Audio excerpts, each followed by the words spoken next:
Entra na minha casa, entra na minha vida, mexe com minha estrutura, sara todas as feridas, me ensina a ter santidade.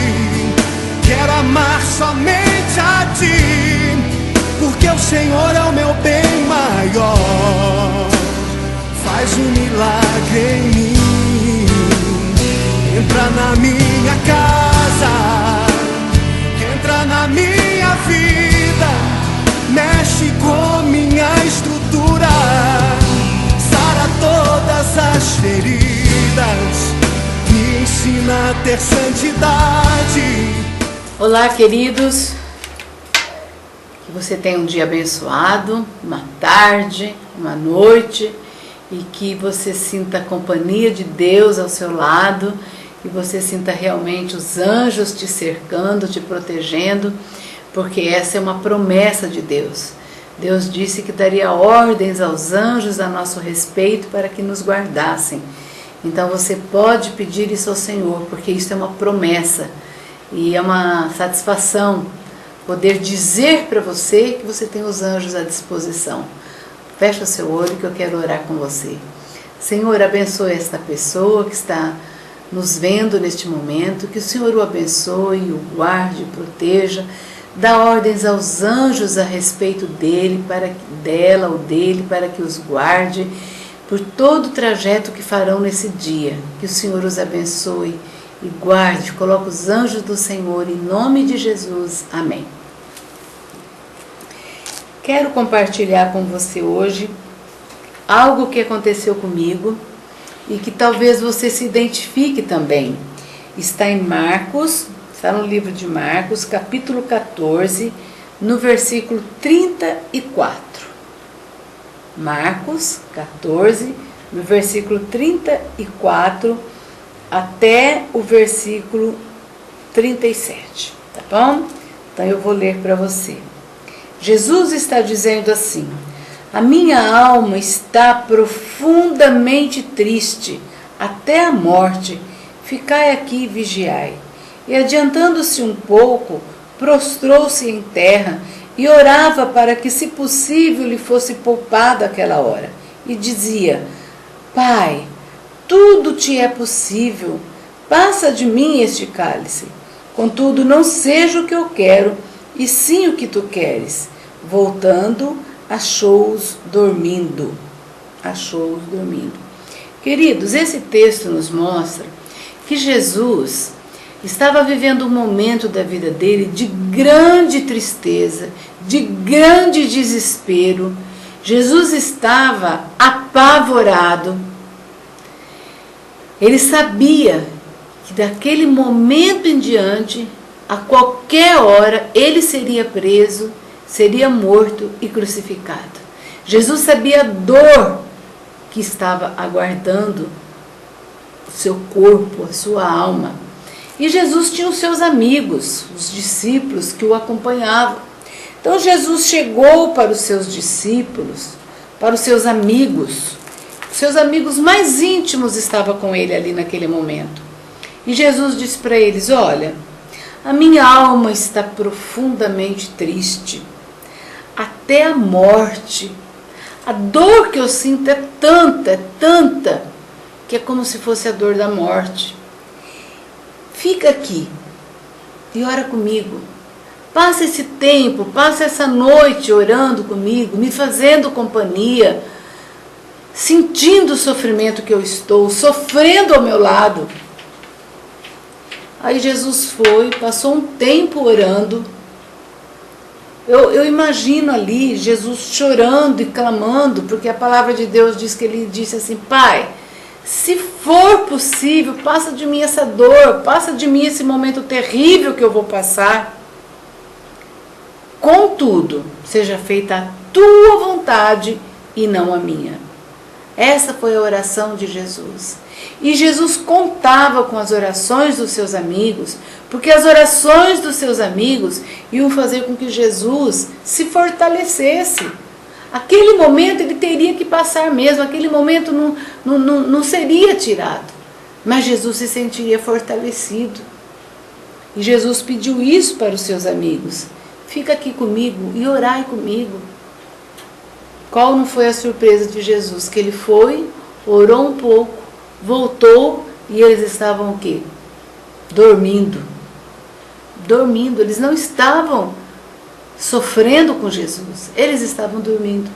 O que eu quero dizer, o que eu quero tirar de ensinamento para mim, neste versículo, para você, porque eu já passei por isso também. Quantas vezes você passou por dificuldades terríveis e você achou que se um dia passasse por dificuldades, você poderia contar com seus amigos.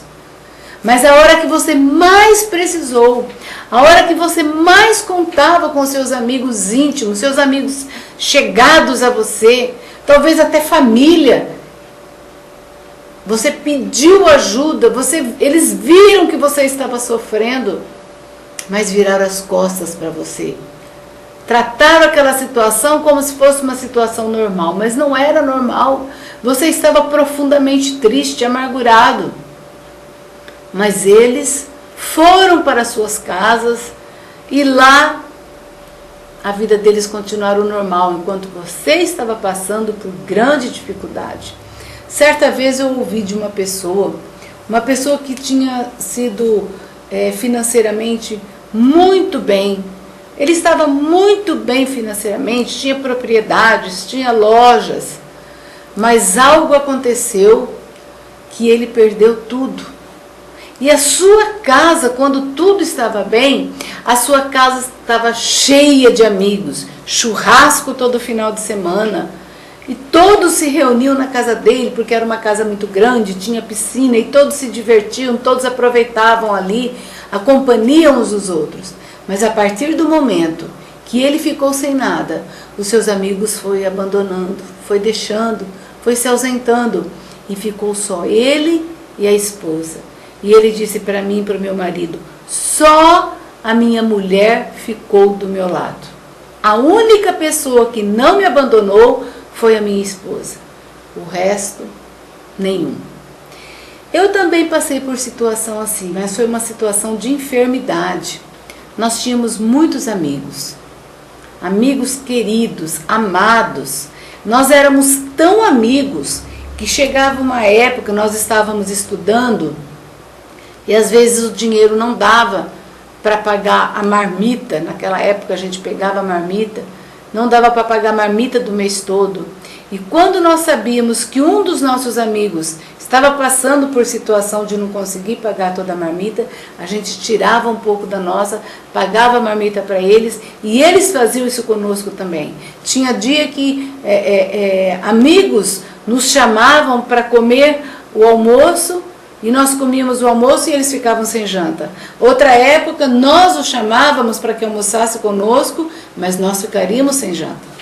Era assim que funcionava. A amizade era algo de realmente profunda comunhão, um profundo amor. Cada qual não se preocupava se ia ter o que jantar. O importante é que não deixasse o amigo sem almoço. E assim nós vivemos muito tempo. Até que nós tivemos um filho doente. Ele nasceu hidrocefálico. No começo foi fácil, porque os amigos nos deram por pouquíssimo tempo assistência. Mas depois eles foram se afastando. E eu e o meu marido ficamos só. Completamente só eu e ele. Ninguém nos visitávamos mais, ninguém ia mais no hospital, ninguém mais ligava perguntando se estávamos bem, ninguém mais ligava perguntando se o nosso filho havia melhorado, se ele sentia menos dor.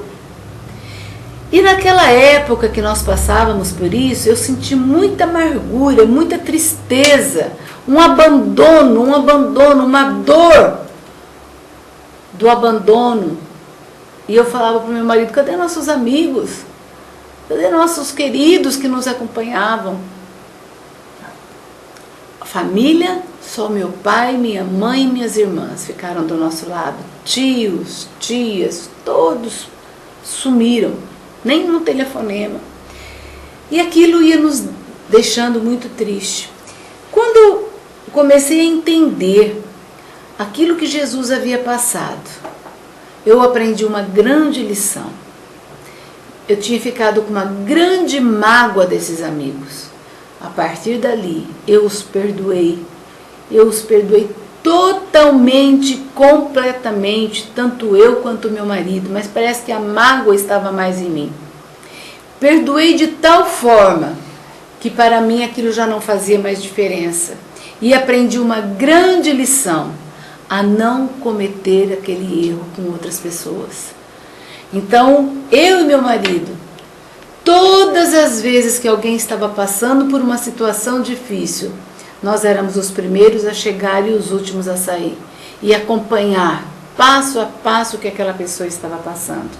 Eu estou dizendo isso para você, porque você pode estar do lado de cada história, sofrendo, mas você pode estar do lado de lá, abandonou o seu amigo. Principalmente quando a enfermidade dura mais de um ano. No começo é fácil acompanhar, mas depois você vai deixando, e quando você olha no calendário, cai a ficha, faz mais de 6 meses que você não dá um telefonema. Então eu quero dizer hoje para você que está sofrendo o abandono dos seus amigos, lembre-se de Jesus.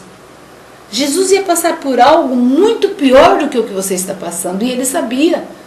No entanto, ele não ficou amargurado, nem deixou de perdoar os seus amigos. Ele ficou triste, sim, mas ele perdoou. E eu quero dizer para os amigos agora, que estão do lado de lá, vendo o sofrimento, mas que por um tempo se esquece, acompanha por um tempo, mas depois se esquece. Volte a dar assistência para o seu amigo, ele continua lá. E se já passou toda aquela tempestade, procura o seu amigo e fala assim, olha, a hora que você mais precisou, nós te abandonamos. Isso aconteceu conosco. Nós tivemos depois um encontro com esses amigos e eles nos pediram perdão. Eu já havia perdoado há muitos anos, eu, meu marido, mas ouvir aquilo dos nossos amigos fez bem para nós. E eu pude dizer, não, eu realmente tive muita mágoa de vocês, mas eu já havia perdoado. Porque eu não sou bobo, irmãos, queridos, amigos, porque se você carrega a falta de perdão, a pessoa mais prejudicada é você mesmo. Seu coração vai ficando deprimido, você vai entrando em depressão e você nunca mais vai esquecer daquele assunto. A nossa vida tem que continuar. Deus tem um propósito para você e para mim, de sermos alegres, de sermos felizes e deixar o passado para trás e avançando para frente para as coisas que nos aguardam. Eu desejo isso para você. Vai adiante, o Senhor está diante de você. E seja feliz, tendo Jesus como exemplo na sua vida. Está bem? Faça isso e você vai ver que você será abençoado por Deus. Que Deus te abençoe. Que essa amargura que você tem no seu coração, você possa perdoar, falar o nome das pessoas, falar, Senhor, eu perdoo, em nome de Jesus está perdoado, eu não quero ficar guardando isso no meu coração. E você vai ver que a situação vai mudar para você. E quando você encontrar aquela pessoa, já não vai ter aquela amargura mais. Eu desejo isso do fundo do meu coração. E esse é o sonho de Deus para você. Um grande abraço. Até a próxima vez, se Deus quiser. Deus te abençoe. Entra na minha casa, entra na minha vida, mexe com minha estrutura, sara todas as feridas, me ensina a ter santidade. Quero amar somente a Ti, porque o Senhor é o meu bem maior. Faz um milagre em mim. Entra na minha casa, entra na minha vida, mexe com minha estrutura, sara todas as feridas, me ensina a ter santidade.